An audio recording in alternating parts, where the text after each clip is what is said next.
అవన్నీ నేను ఆల్రెడీ చెప్పాను కదా, ఖండించాను కదా, బట్ ఆల్రెడీ అన్నీ రాంగ్, అదంతా రాంగ్. ఓకే సార్, అంటే మీతో పాటు విజయసాయి రెడ్డి గారు వెళ్ళిపోయిన తర్వాత ఆయనతో పాటు మీరు కూడా వెళ్తున్నారు, అన్నీ రాంగ్ అని చెప్పినా కదా, వదిలేండి దాన్ని ఇంకంతే. సార్ విజయసాయి రెడ్డి గారిని కూడా అప్రూవర్గా మారాలి అని ఒత్తిడి తెచ్చారు అని చెప్పి విజయసాయి రెడ్డి గారు నేను అంటే ఎందుకు అంటే జగన్ గారిని ఇబ్బంది పెట్టడం కోసమే ఇవన్నీ చేస్తున్నారు అనేది కూడా వైసీపీ వాళ్ళు. టు బి వెరీ ఫ్రాంక్, ఇవన్నీ కూడాను very unfortunate incident. Okay, so Vijayasai Reddy గారు చాలా బాధ్యత కలిగినటువంటి వ్యక్తి, కష్టపడే వ్యక్తిత్వం ఉన్నటువంటి వ్యక్తి. సో ఆయన ఆ పార్టీని విడాలంటే ఏదో ఉండుంటుంది, ఆయనకి ఏదో ఇష్యూ ఉండుంటుంది. బట్ ఒకటి మనం అందరం కూడా చూడాల్సింది ఏంటంటే, మీకుంటుంది, మీకు కొంచెం కన్సర్న్ ఉంటుంది ఏం జరుగుతుంది ఏంటి అనేసి ప్రజలకు కూడా తెలియాల్సిన విషయం. అది ఆయనే చెప్పేసేసాడు, నేను ఎందుకు విడాల్సి వస్తుంది రాజకీయం అనేది. బట్ వీటన్నిటికి ఇంతటితోటి అట్లా వదిలేసేద్దాం. ఒక్కోసారి ప్రెజర్స్ ఉంటాయి, అందరూ తట్టుకోలేరు కదా. ఆయన రాజకీయ నేపథ్యం నుంచి వచ్చిన వాళ్ళకి తెలుస్తాయి కొన్ని,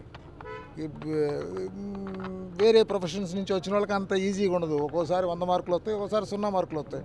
కొంచెం ఆ ఒత్తిళ్ళు వచ్చినప్పుడు నిలబెట్టుకొని దాన్ని సర్దుకొని జాగ్రత్త చేసుకొని వెళ్ళే ప్రాసెస్లో కొంతమంది సర్దుకోగలుగుతారు, కొంతమంది సర్దుకోలేకపోతారు. ఒకటే గుర్తుపెట్టుకోండి, ఈ వ్యవస్థలో ఈరోజు నంబర్స్ గేమ్ ఉంది. నంబర్స్ గేమ్లో ఒత్తిళ్ళు ఉంటాయి, లేకుండా ఉంటాయి.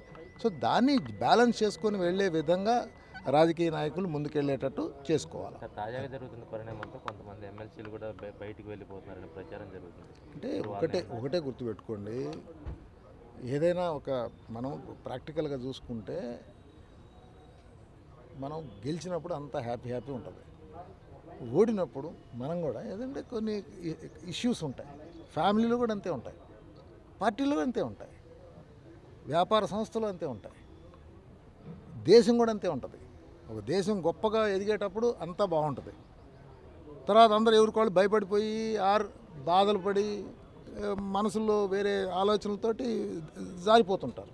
సో దాన్ని మనం ఇష్యూస్గా తీసుకోవద్దు. ఖచ్చితంగా ప్రతి మనిషికి కూడాను రాజకీయాల్లో వచ్చే ముందు అన్నీ చూసుకొని రావాలి. నేను పెద్దగా చెప్తాను, personal life, professional life, social life, then political life అంటాను నేను.